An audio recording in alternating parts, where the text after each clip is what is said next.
বিয়ের আগে room dating করলে বয়ফ্রেন্ডের সাথে আপনার সাথেও ঘটতে পারে এমন কিছু। অনেক দিন পর একটু শান্তি পেলাম, খুব ভালো লাগলো আজকে। আসলাম, দিনের পর দিন এভাবে বিয়ে ছাড়া আর আমরা কতদিন থাকবো?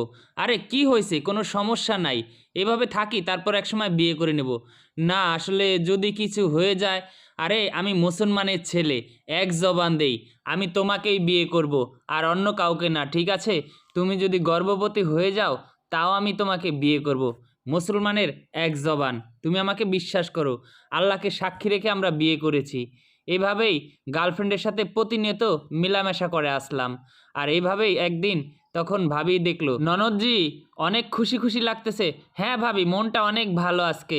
শোনো, এই ভালো ভালো না, হয়তো এমন একদিন আসবে কান্না করতে করতে দিন যাবে। এই তুমি আমার মেয়ের সাথে কি বলছো? আরে মা, আমি ননদের সাথে কিছু কথা বলছি, আপনি এমন করছেন কেন? মা, এই ধরনের আশকারা দেওয়া ঠিক না। ও ছোট মানুষ, ভুল করতে পারে, কিন্তু আমি তো ভাবি হিসাবে ওকে বলতে পারি। হ্যাঁ, আমার মেয়েকে বলতে হবে না, আমার মেয়ে ভালো, আমি ওকে চিনি, এখান থেকে যাও। আরে মা, যেদিন মুখে চুনকালি দিবে সেদিন বুঝতে পারবা। কিছুদিন পরে মেয়ে বমি করা শুরু করলো। মা, তোর কি হয়েছে, বমি করতেছিস কেন? না মা, ওই একটু বাসি খিচুড়ি খাইছিলাম তো, তাই গ্যাস গ্যাস লাগতেছে। ও আচ্ছা, তাই? হ্যাঁ, আমি এখনো বলছি সময় আছে, মেয়েকে চোখে চোখে রাখেন। আমার কথা তো বিশ্বাস করলেন না।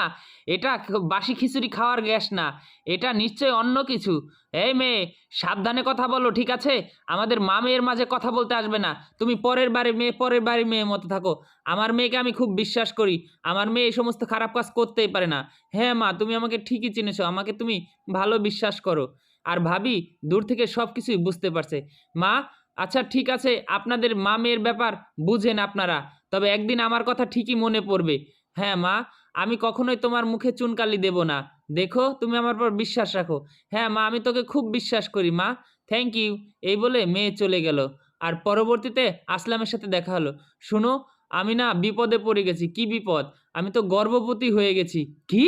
গর্ভবতী? তুমি আমার সাথে মজা করতেছো। কোনো মজা না, সত্যি আমি গর্ভবতী। আমরা চলো বিয়ে করে নিই, বিয়ে করে আমরা সংসার করি। হ্যাঁ, বিয়ে করতে পারি, কিন্তু তার আগে তোমার পরিবার থেকে 15 লাখ টাকা চাও। 15 লাখ টাকা কেন চাবো? আমি তো টাকা দিয়ে তোমার সাথে সম্পর্ক করিনি, ঠিক আছে? তুমি এখন টাকা চাচ্ছ কেন?